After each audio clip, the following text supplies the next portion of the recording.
बँकेमध्ये गेले तर लाडक्या बहिणींसाठी रांग असते वेगळी, कारण त्यांचे पैसे देण्याला कोट्यावधी रुपये मिळाले बँकांना तुमच्यासाठी.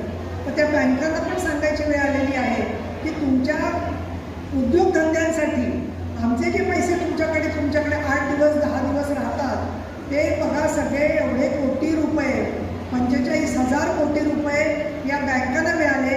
त्याच्यामधून त्यांना कोट्यवधी रुपयाचं व्याज मिळालेलं आहे. तर बँकांची ही जबाबदारी आहे की त्यांनी गोरगरीब शेतकऱ्यांशी, आमच्या लाडक्या बहिणींशी, गोरगरीब माता भगिनींशी चांगलं वागलं पाहिजे.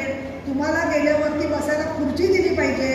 ती कायमची खुर्ची कोण मागत नाही आहे, परंतु तुम्ही तुमचं पासबुक बघायला गेलं असाल, कर्ज मागायला गेलं असाल, तर त्या बँका ज्या महिलांशी नीट वागत नाही, त्या शेतकऱ्यांशी नीट वागत नाही आहेत, त्या बँकांचं सुद्धा मी आढावा घेणार आहे. आत्ताच मी चांडाळे यांना सांगितलं की सांगली महानगरपालिकेच्या मध्ये काय ते लहान मुलांना कधी एखाद्या नदीमधली कधीतरी होडी बघायची सवय होती, परंतु पुरांच्या प्रश्नावरती माननीय एकनाथ शिंदे ज्याला नगरविकास मंत्री झाले त्यावेळेला सुद्धा मला आठवते की सांगलीत पूर आला होता आणि प्रचंड अस्वच्छता पडली होती. त्याला एकनाथजी शिंदे मुख्यमंत्री नव्हते, एकनाथजी शिंदे नगरविकास मंत्री होते. पण मी जेव्हा ठिकठिकाणी आपण पाहणी करायला गेलो भाऊ, तर त्यावेळेला लोक सगळे साफसफाई करत होते, सेवक कामगार, आणि त्यांना विचारलं की तुम्ही कुठून आलाय, तर त्यांनी सांगितलं की आम्ही ठाणे महानगरपालिकेचे कर्मचारी आहोत, पण सागरीकरांसाठी धावून आलेले. मी तर असं म्हणेन अशा गोरगरिबांसाठी, अडचणीत सापडलेल्यांसाठी एकनाथ शिंदे धावून आले. म्हणूनच सांगलीच्या श्री गणेशाने आशीर्वाद देऊन त्याला मुख्यमंत्री पदापर्यंत नेलं. कारण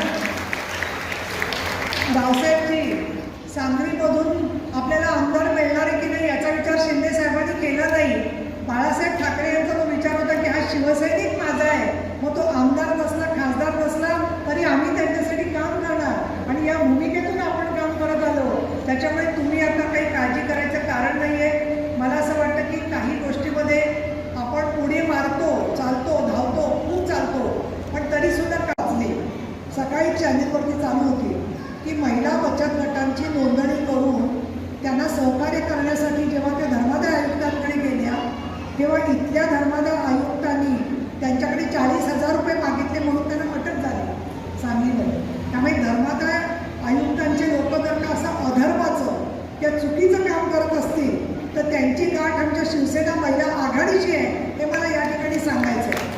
कारण गोरगरीब महिला मंडळ रजिस्टर करायला जातात, काहीतरी आपल्याला निधी मिळतोय का ते बघतात, त्यांचा निधी त्यांना बँकेत ठेवायचा असतो, तर त्याच्यासाठी त्यांना मार्गदर्शन करण्याच्या ऐवजी धर्मादाय आयुक्त बचत गटांकडे जर का पैसे मागत असतील तर छत्रपती शिवाजी महाराज जसं सांगायचे की या चुकीला माफी नाही, तसं त्या चुकीला माफी करायची नाही. बचत गटांचा जो पैसा आहे तो जनतेचा आहे, आणि त्याच्यामध्ये जर का कोणी पैसे खात असेल, मागत असेल, तर तुम्ही सुद्धा लक्ष ठेवून राहा, आणि त्याच्यावरती आपण माननीय शिंदे साहेबांना सांगून योग्य ती कारवाई करायला सांगू. अजून एक योजना सरकारने केलेली आहे की त्याच्यामध्ये एबीपी माझा, उघडा डोळे बघा नीट.